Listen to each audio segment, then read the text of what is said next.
Assalamualaikum warahmatullahi wabarakatuh. Selamat pagi anak-anakku semua. Selamat bertemu kembali pada pembelajaran IPA hari ini dengan saya, Bu Mujiati, guru IPA SMP 2 Krian. Bagaimana kabar kalian hari ini? Semoga selalu sehat agar kita dapat mengikuti pembelajaran secara daring. Materi hari ini bab 1 tentang objek IPA dan pengamatannya. Penyelidikan IPA. Penyelidikan atau metode ilmiah IPA antara lain: 1. Pengamatan. Dilakukan untuk menggunakan panca indera, termasuk melakukan pengukuran dengan alat ukur yang sesuai.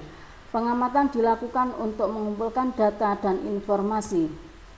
2. Membuat inferensi. Dilakukan untuk merumuskan penjelasan berdasarkan pengamatan. Penjelasan ini digunakan untuk menemukan pola-pola atau hubungan antar aspek yang diamati dan membuat perkiraan. 3. Mengomunikasikan. Dilakukan untuk mengomunikasikan hasil penyelidikan baik lisan maupun tulisan. Hal yang dikomunikasikan termasuk data yang disajikan dalam bentuk tabel, grafik, bagan, dan gambar yang relevan. Kegunaan mempelajari IPA antara lain: 1. Memahami berbagai hal di sekitar kita. 2. Berpikir logis dan sistematis. 3. Mampu menyelesaikan masalah. 4.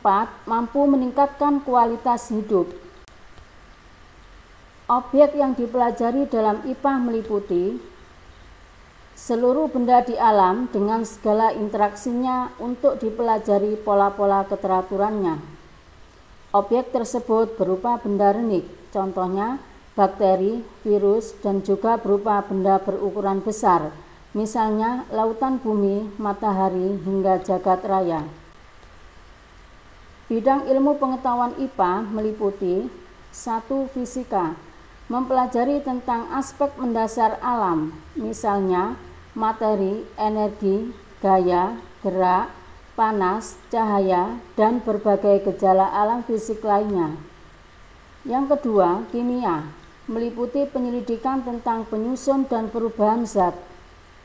Yang ketiga, biologi, mempelajari tentang sistem kehidupan mulai dari ukuran renik sampai dengan lingkungan yang sangat luas. Yang keempat, ilmu bumi dan antariksa, mempelajari asal mula bumi, perkembangan dan keadaan saat ini, bintang-bintang, planet-planet, dan berbagai benda langit lainnya. Pengukuran. Pengukuran merupakan membandingkan sesuatu yang diukur dengan menggunakan alat ukur sebagai satuan. Besaran merupakan hasil pengukuran yang dinyatakan dengan angka. Satuan merupakan acuan yang digunakan dalam pengukuran. Contoh, panjang meja 1,5 meter, lebar pintu 80 cm. Panjang, lebar disebut besaran. 1,5, 80 disebut nilai besaran. Meter, sentimeter disebut satuan. Macam-macam satuan. Satuan ada dua macam: satuan baku dan satuan tidak baku. Satuan baku contohnya meter, kilogram, skon. Satuan tidak baku contohnya jengkal, depa, hasta, kaki, tombak.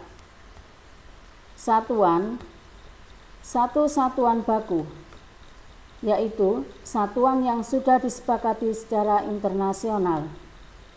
2. Satuan tidak baku, yaitu satuan yang tidak atau belum disepakati secara internasional. Kegunaan satuan baku. Kegunaan satuan baku dalam pengukuran yaitu agar pada setiap pengukuran yang dilakukan menggunakan standar internasional menghasilkan nilai yang sama, sehingga tidak akan terjadi perbedaan di dalam pengukuran. Terima kasih anak-anak materi hari ini. Selamat belajar dan jaga kesehatan. Wassalamualaikum warahmatullahi wabarakatuh.